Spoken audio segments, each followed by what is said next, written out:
Hello students, आज हम बात करेंगे एनपीओ के कुछ एंट्रीज के बारे में। जैसे कि आपने लास्ट वीडियो में पढ़ा एनपीओ का इंट्रोडक्शन, कि एनपीओ किस तरह से बनता है, क्या मोटिव होता है उसका। आज का हम टॉपिक स्टार्ट करते हैं। जैसे कि आपने लास्ट टॉपिक में देखा था कि रिसिप्ट एंड पेमेंट जो होता है वो कैश बेसिस पे बनते हैं, और इनकम और एक्सपेंडिचर अकाउंट जो बनता है वो होता है एक्रूवल बेसिस, जिसको हम ड्यू बेसिस कहते हैं। जिसके अंतर्गत ड्यू बेसिस का मतलब ये होता है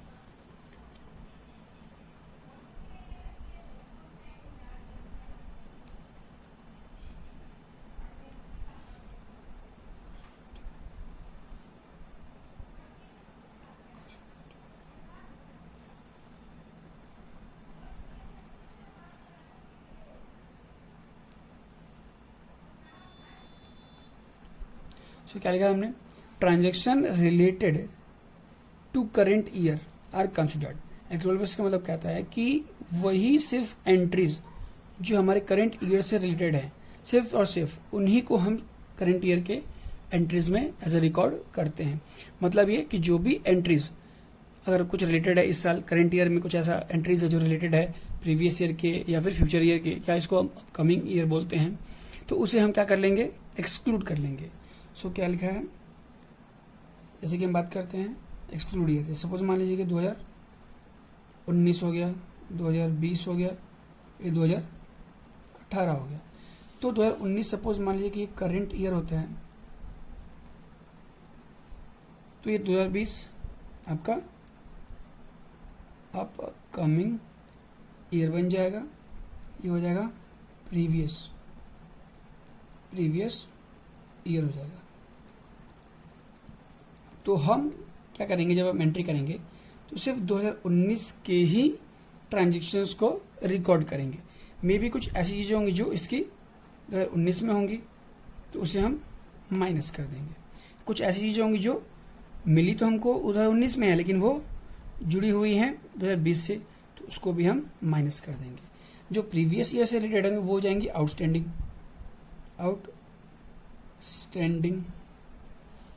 या तो एक्सपेंसेस होंगी या फिर इनकम हो जाएंगी। वैसे ही फ्यूचर की बात करें, 2019 करेंट ईयर है हमारा, 2020 की जो भी एक्सपेंसेस है इनकम, जिसको हम एज एडवांस में कर लेते हैं करेंट ईयर में, तो उनको वो ऐसा क्या बन जाएंगे, प्रीपेड बन जाएगा। प्रीपेड इनकम या फिर एक्सपेंसेस, इन सब चीज़ों को किस तरह से एंट्री करेंगे वो अभी हम देखते हैं। क्या दिया है, लिखा है इफ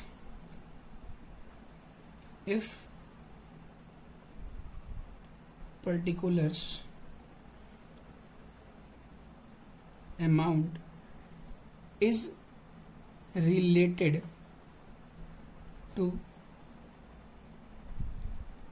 प्रीवियस ईयर और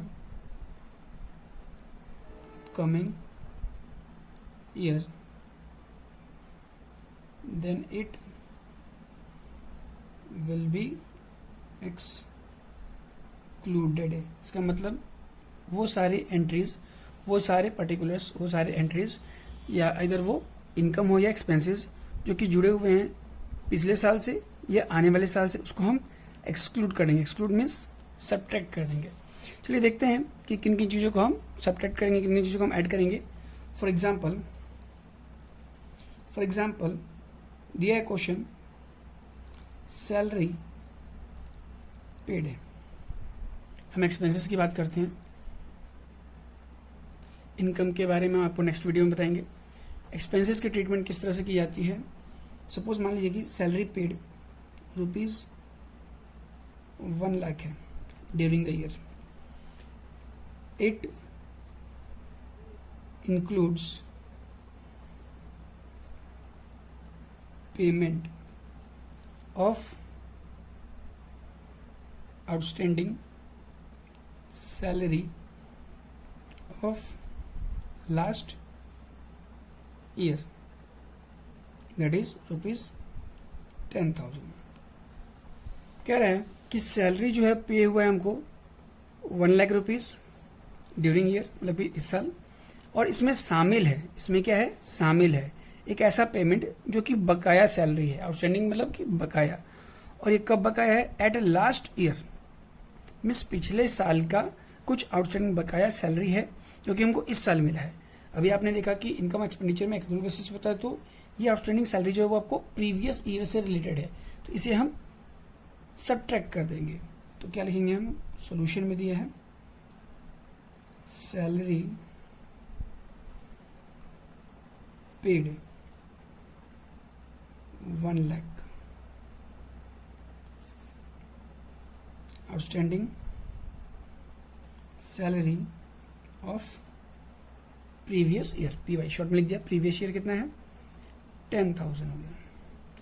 आपको पता है अकाउंटेंसी में हम माइनस को एज अ ब्रैकेट में शो करते हैं, तो इस तरह से हम इसको करेंगे तो ये हो जाएगा आपका 90,000।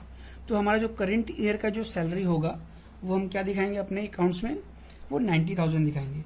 और ये कहाँ जाएगा, will be shown on, will be shown as expenses on income and expenditure account. इसका मतलब ये डेबिट साइड में जाएगा। डेबिट साइड का क्यों, क्योंकि इनकम एक्सपेंडिचर के अंतर्गत डेबिट साइड आपका एक्सपेंस का होता है और क्रेडिट साइड आपका इनकम का होता है। इस तरह से हमने देखा कि वो सारे सैलरी जो आउटस्टैंडिंग है पिछले साल का, तो वो करेंट ईयर में उसको सबट्रैक्ट कर दिया जाएगा, मीन्स माइनस कर दिया जाएगा। चलिए इस तरह से हम एक और एग्जांपल देखते हैं। इस तरह से हम नेक्स्ट एग्जांपल देखते हैं, एग्जांपल नंबर 2। सपोज मान लीजिए इस बार हमको सैलरी जो पे किया हमने ड्यूरिंग द ईयर वही सेम 1 लाख रुपीज ही है। एडजस्टमेंट दिया है salary paid in advance rupees 20,000। ये जो सैलरी पेड इन एडवांस जो है ये एक तरह से कहेंगे तो एडवांस में मिला है, जो कि जुड़ा हुआ है। क्या जुड़ा हुआ है, ये आपको मिल गया, ये प्रीपेड हो गया। ये क्या हो गया, prepaid. Advance means prepaid, current year में मिला हमको, जो कि रिलेटेड है टू अपकमिंग ईयर से। मीन्स 2019 का अगर हम एग्जांपल लें, 2019 अगर हमारा करंट ईयर है तो ये 2020 से आपका रिलेटेड करता है। तो ये आपका एडवांस क्या है, एक्सपेंस है, और एडवांस एक्सपेंस को हम ऐसा प्रीपेड एक्सपेंस के नाम से जानते हैं। इतना तो आपने 11th क्लास में सीखा ही होगा। सो इसका एडजस्टमेंट कुछ इस तरह से होगा। सॉल्यूशन, सैलरी पेड ₹1 लाख, और देन प्रीपेड जो था, prepaid salary at the end of current year. Means current year के, हमारा करेंट ईयर 2019 है, तो 2019 के फाइनेंशियल ईयर मार्च है, तो मार्च में अगर मिलेगा तो साल के एंड में एडवांस मिलने का मतलब ही होता है कि ये advance as a next year के लिए, मीन्स अपकमिंग ईयर के लिए, तो ये भी एज अ एक्सक्लूड कर दिया जाएगा, मीन्स इसको भी एज अ माइनस कर दिया जाएगा। 20,000 या तो ये करना है या तो ब्रैकेट लगाना है, कोई एक करना है आपने। ये आ गया हमारा 80,000।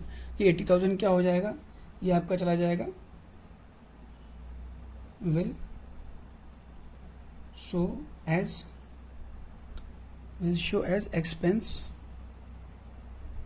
expenses in income and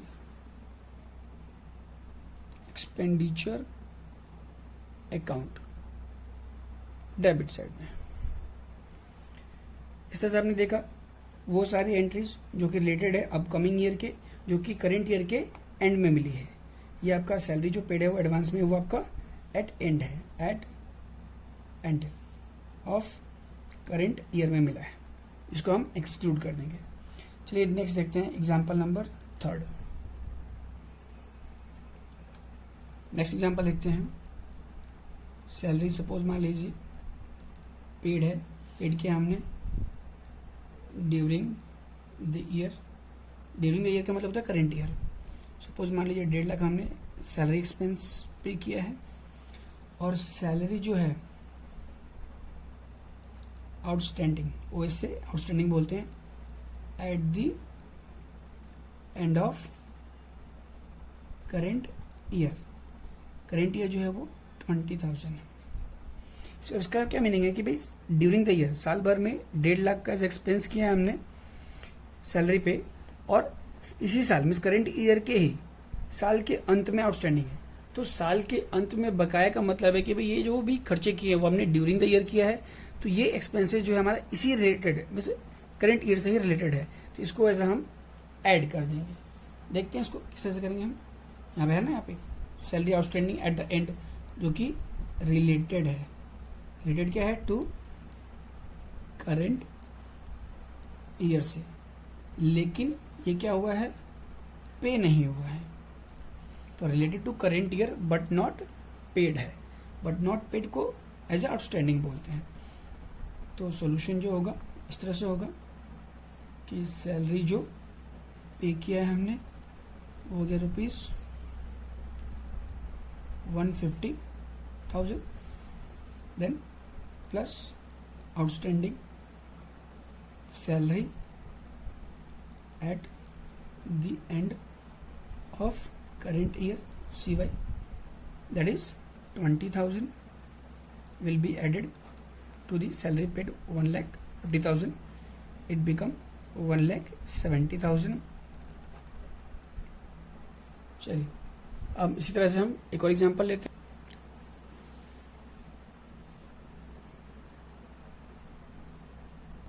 देखते हैं हम example number 4।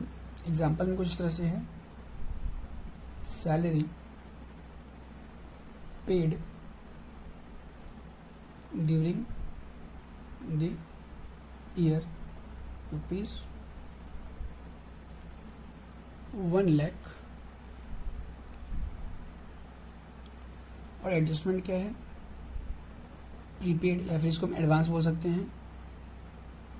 Salary in the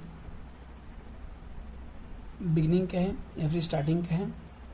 हो गया आपका 30,000। सब एग्जांपल ले रहे हैं, कोई जरूरी नहीं है 30,000 1 लाख जो भी अमाउंट है वो आप चेंज भी कर सकते हैं। तो ये जो प्रीपेड सैलरी जो है करेंट ईयर के बिगिनिंग में, तो ये करेंट ईयर के बिगिनिंग में एडवांस मिलने का मतलब है कि जो एडवांस सैलरी है वो करेंट ईयर से ही रिलेटेड है। तो देखते हैं हम इसको कैसे करेंगे। तो यहाँ पे लिखा हुआ है ना prepaid salary. Prepaid salary in the beginning का मीनिंग यही हुआ कि जो साल के स्टार्टिंग में जो एडवांस सैलरी मिला है ये सब किसके लिए है? करेंट ईयर से रिलेटेड है। तो क्या हो जाएगा ये prepaid salary at the beginning? ये हो जाएगा आपका सैलरी जो है of current year paid in last year. May be ये लास्ट ईयर का होगा, ये इस साल के ओपनिंग में है, या फिर हम इसको ये भी कह सकते हैं क्या कि salary prepaid salary at the end of previous, मतलब कि करेंट ईयर के अंतर्गत पे हुआ है पिछले साल का सैलरी, या फिर इसको कह सकते हैं कि पिछले साल के एंड में प्रीपेड सैलरी। दोनों का लैंग्वेज बिल्कुल सेम है, लिखने का तरीका अलग है। चलिए इस क्वेश्चन को जरा सॉल्व कर लेते हैं, हम सॉल्यूशन देख लेते हैं। तो सैलरी जो पे किया हमने, सैलरी पेड ₹1 लाख है, और यहाँ पे जो भी प्रीपेड सैलरी है वो कितना हो गया आपका? 30,000। 30,000 जो सैलरी है प्रीपेड एट द बिगिनिंग है, BEGINI बिगिनिंग, ऐड कर देंगे इसको, 1,30,000 हो जाएगा। और ये क्या होगा?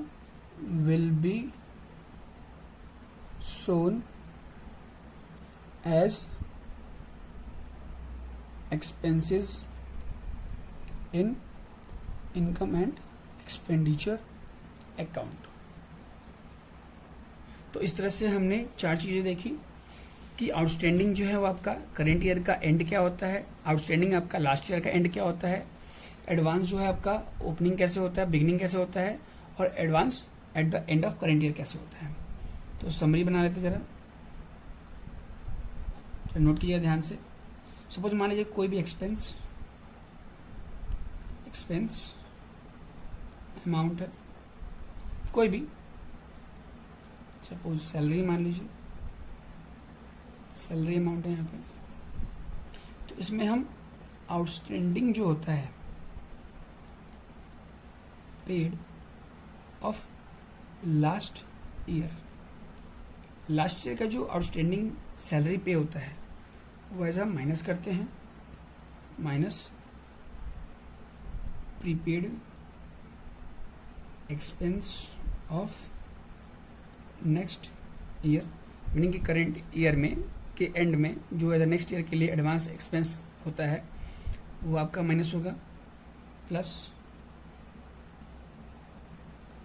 Outstanding expenses eight the end of year, वो एज अ प्लस हो जाता है क्योंकि साल के एंड में आपका आउटस्टैंडिंग हुआ है, तो वो ड्यूरिंग द ईयर वर्क करने से एक्सपेंस हुआ है, उसको हम ऐसा ऐड कर देंगे। और ऐड क्या हो जाएगा, prepaid expense eight the end of previous year.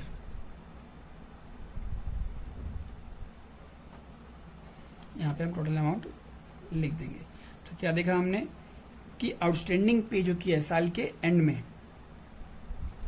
में प्रीवियस ईयर का, वो आउटस्टैंडिंग हमने यहाँ माइनस कर दिया। प्रीपेड एक्सपेंस जो है यहाँ आउटस्टैंडिंग सैलरी था जो कि पिछले साल का था, वो इस साल से रिलेटेड नहीं, इसलिए उसको माइनस कर दिया। प्रीपेड एक्सपेंस कुछ एडवांस एक्सपेंस था जो कि इस साल के एंड में किया, जो कि नेक्स्ट ईयर मतलब कि अपकमिंग ईयर से रिलेटेड था, इसको भी हमने माइनस कर दिया। वह आउटस्टैंडिंग एक्सपेंस जो कि करेंट ईयर के एंड में था उसको हमने ऐड कर दिया, और एडवांस एक्सपेंसेस जो कि पिछले साल के एंड में था वो करेंट ईयर के लिए था, जिसको हमने ऐड कर दिया। इस तरह से हमने आपने देखा कि हमारी समरी जो है आपकी एक्सपेंस से रिलेटेड कुछ इस तरह से है। तो ये आपका बहुत ज़्यादा इंपॉर्टेंट है, इसको बड़े ध्यान से देखना है, समझना है।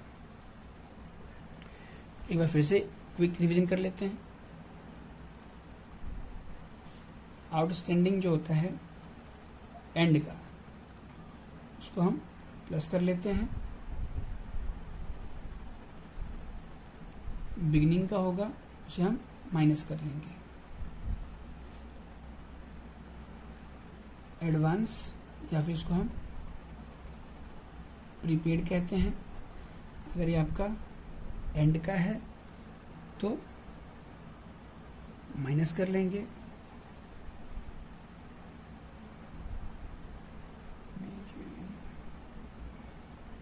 बिगनिंग का है तो ये ऐसा ऐड हो जाएगा। इस तरह से हमने करना है। तो जो भी आउटस्टैंडिंग होता है वो आउटस्टैंडिंग एक्सपेंसेस जो होते हैं वो एज अ फर्म के लिए लायबिलिटी होता है, लायबिलिटीज होती हैं क्योंकि बकाया है, तो बकाया it means liability for the NPO. And prepaid expenses जिसको हमने ऐसे एडवांस में पे कर दिया, जिसका हमने बेनिफिट लिया नहीं बट पहले ही हमने पे कर दिया, it is asset for the firm और whatever the business have. तो outstanding expenses, outstanding is liability, prepaid is prepaid और एडवांस कॉल्ड एज एसेट। चलिए इस तरह से आपने एडजस्टमेंट तो कर लिया। एक चीज और है जिसको कई बार एग्जाम में मांग देता है, वो होता है मेमोरेंडम अकाउंट।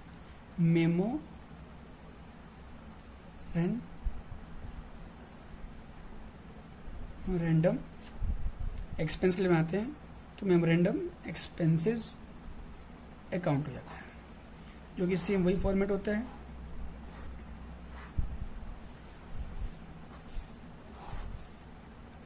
ये आपका डेबिट साइड हो गया, ये आपका क्रेडिट साइड हो गया। इसका मतलब आपका पर्टिकुलर से अमाउंट और ये आ जाएगा। जो आपका ये आउटस्टैंडिंग है साल के एंड में, साल के एंड में जो आउटस्टैंडिंग है वो आपका बन जाएगा बैलेंस BD, इधर आ जाएगा, जो कि outstanding expense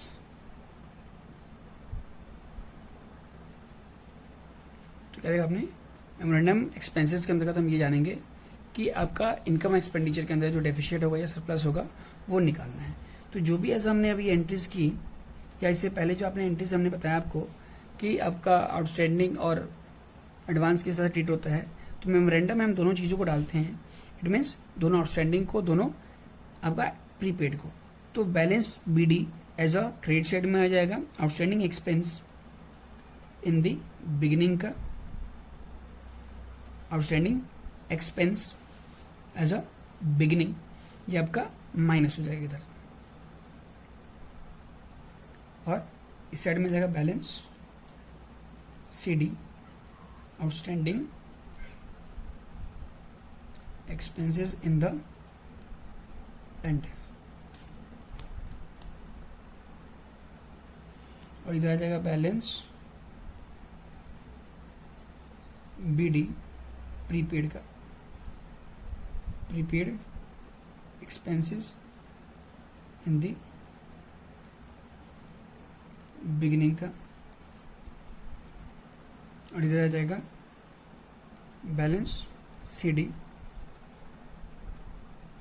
prepaid expense in the end का, नीचे आपका टोटल। और एक्सपेंस की बात कर रहे हैं तो ड्यूरिंग द ईयर जितने भी आपने एक्सपेंसेस किए वो सारी चीज़ें इधर कैश लिख करके आ जाएंगी, कैश जो कि आपको रिसिप्ट एंड पेमेंट से आएगा।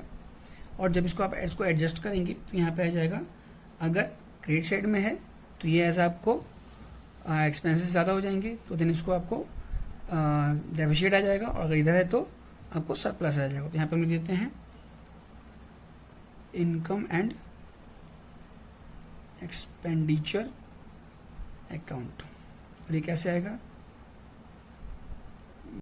ये आपका बैलेंसिंग फिगर से आ गया।